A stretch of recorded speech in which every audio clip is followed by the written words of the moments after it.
पश्चिम बंगाल में कोरोना का संक्रमण लगातार फैल रहा है। प्रदेश में अब तक कोरोना के 13,000 से ज्यादा मामले सामने आ चुके हैं। वहीं 555 लोगों की मौत भी हो चुकी है। हालांकि करीब 9,000 लोग इलाज के बाद ठीक भी हो चुके हैं। कोरोना संकट के बीच मुख्यमंत्री ममता बनर्जी ने 24 जून की दोपहर सर्वदलीय बैठक बुलाई है और इस बैठक के लिए विपक्षी भारतीय जनता पार्टी और वाम मोर्चा समेत सभी दलों के नेताओं को न्योता दिया है। मुख्यमंत्री ममता बनर्जी ने 20 जून को कई नेताओं को व्यक्तिगत रूप से फोन कर बैठक का निमंत्रण दिया। महाराष्ट्र की महाविकास गठबंधन की सरकार ने चीन को एक बहुत बड़ा झटका दिया है। महाराष्ट्र की ठाकरे सरकार ने 3 चीनी कंपनियों के साथ किए 5,000 करोड़ रुपए के करार को होल्ड करते हुए एक स्पष्ट संदेश दिया है कि हमारे वीर जवानों की शहादत और देश प्रेम के आगे कुछ मायने नहीं रखता। कोरोना से बने आर्थिक संकट से उभरने के लिए महाराष्ट्र सरकार ने हाल ही में मुंबई में मैग्नेटिक महाराष्ट्र 2.0 इन्वेस्टर मीट का आयोजन किया था।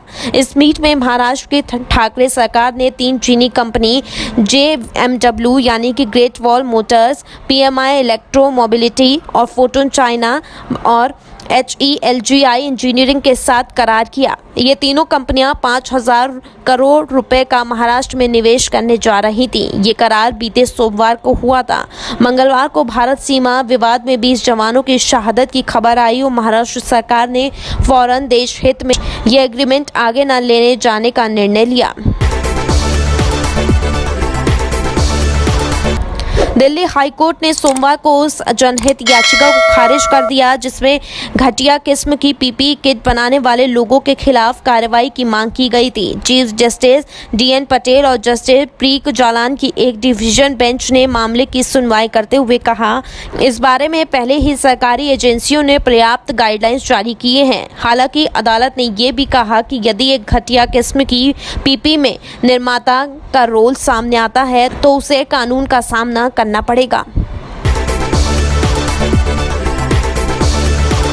भारत और चीन के बीच बॉर्डर पर तनाव जारी है और इस मसले पर अब देश में राजनीति भी जोर शोर से चल रही है। कांग्रेस की ओर से लगातार सरकार को घेरा जा रहा है और अब बहुजन समाज पार्टी की प्रमुख और उत्तर प्रदेश की पूर्व मुख्यमंत्री मायावती ने भी अपना बयान जारी किया है। मायावती ने ट्विटर पर लिखा कि अभी हाल ही में 15 जून को लद्दाख में चीनी सेना के साथ हुए संघर्ष में कर्नल सहित 20 सैनिकों की मौत से पूरा देश काफी दुखी, चिंतित व आक्रोशित है। इसके निदान हेतु सरकार व विपक्ष दोनों को पूरी परिपक्वता और एकजुटता के साथ काम करना है जो देश दुनिया को दिखे और प्रभावी सिद्ध हो। पूर्व CM ने लिखा कि ऐसे कठिन और चुनौती भरे समय में भारत सरकार की अगली कार्रवाई के संबंध में लोगों और विशेषज्ञों की राय अलग अलग हो सकती है, लेकिन मूल रूप से ये सरकार पर छोड़ देना बेहतर है कि वो देश हित और सीमा की रक्षा हर हाल में करे, जो कि हर सरकार का दायित्व भी है। भगवान जगन्नाथ की रथ यात्रा को लेकर सोमवार रात 9 बजे से बुधवार दोपहर 2 बजे तक पुरी में शटडाउन रहेगा। सभी एंट्री पॉइंट्स बंद रहेंगे और आवाजाही पर पूरी तरह से प्रतिबंध होगा। ये जानकारी उड़ीसा के चीफ सेक्रेटरी असित त्रिपाठी ने दी।